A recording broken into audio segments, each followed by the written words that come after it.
are we? This is what's left of the Great Forge. This was once the heart of our civilization. You lived here? We all did. We never left. Jetpacks. More survivors. Those aren't Mandalorians.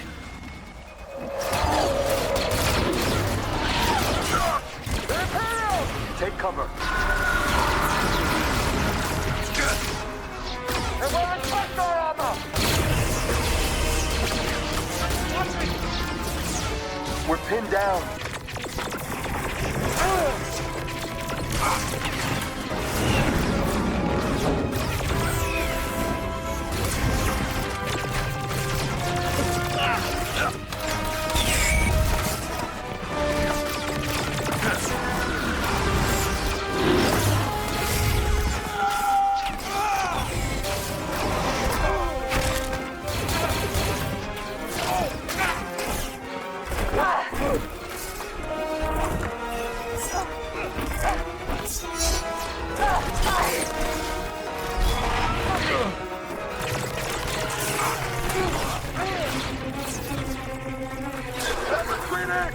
Advance! You've got to keep up.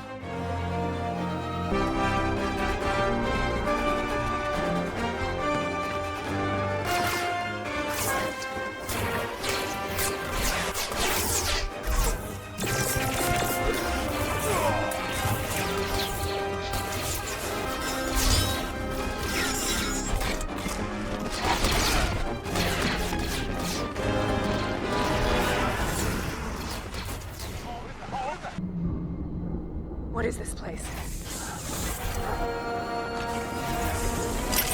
It's an ambush.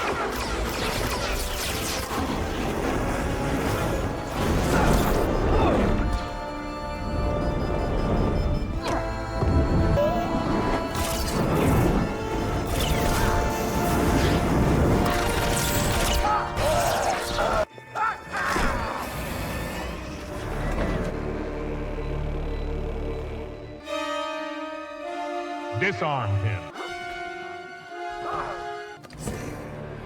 Thank you for gathering the Mandalorians into one place. Mandalore will live on in me. Forged from Beskar alloy, I will create an army that will bring order to the galaxy. Activate the interceptors and bombers.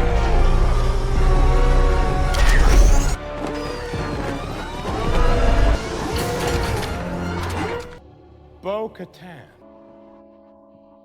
Surrender the Darksaber and tell these people that this planet is mine.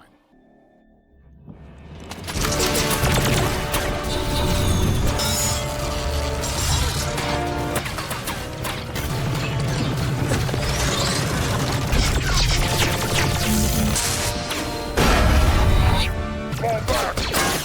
I'll cover the rear!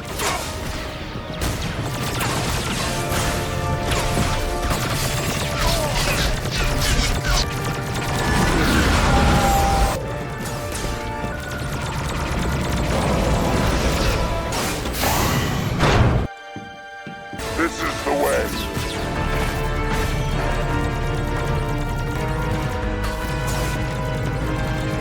Cara Dune was promoted to Special Forces just by arresting Gideon, and Din Djarin refused to take over when the Marshal of Nevarro position was vacant.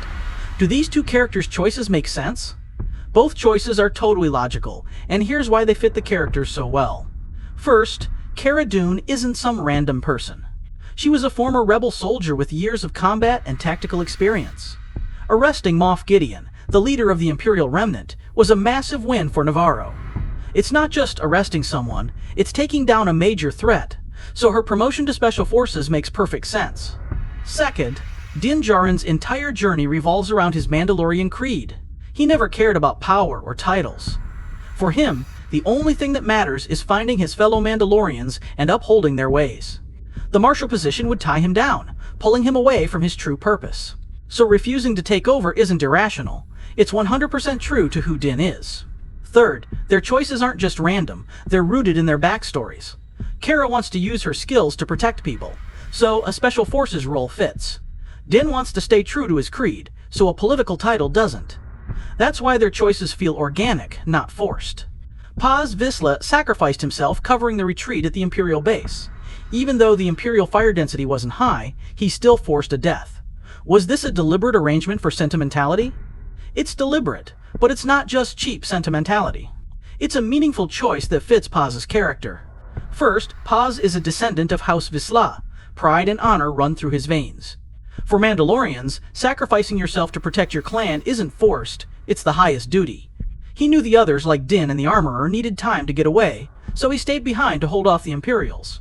That's not sentimental, that's who he is. Second, the low fire density is misleading. The Imperials were reinforcing, and Paz was outnumbered.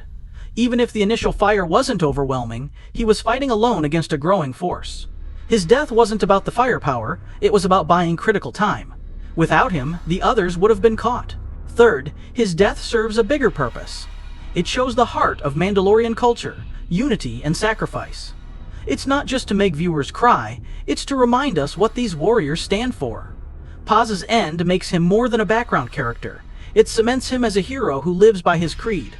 As the core of the Imperial remnant, Moff Gideon chose to duel Din Djarin one-on-one instead of surrounding him with heavy troops. Did this fit his shrewd villain persona? First, Gideon is a shrewd strategist, but he's also incredibly arrogant. He's an Imperial officer who sees himself as superior to everyone, including Mandalorians. He probably thought dueling Din one-on-one would be a statement, proving that an Imperial leader could outmatch a Mandalorian warrior. His ego blinded him to the smarter move of using heavy troops. Second, he had an agenda beyond just killing Din. Gideon wanted the Darksaber, and he knew winning it in combat would give him legitimacy, in his mind, at least. Or he might have hoped to recruit Din, a skilled Mandalorian, to his side. Dueling one-on-one gave him a chance to negotiate or prove his dominance, whereas surrounding Din with troops would just lead to a messy kill. Third, let's be honest, it's also for drama. A one-on-one duel is more intense than a bunch of troops swarming Din. But it's not totally out of character, because Gideon's arrogance is a key trait. He's shrewd, but his pride makes him make stupid choices, and that's what makes him a more interesting villain.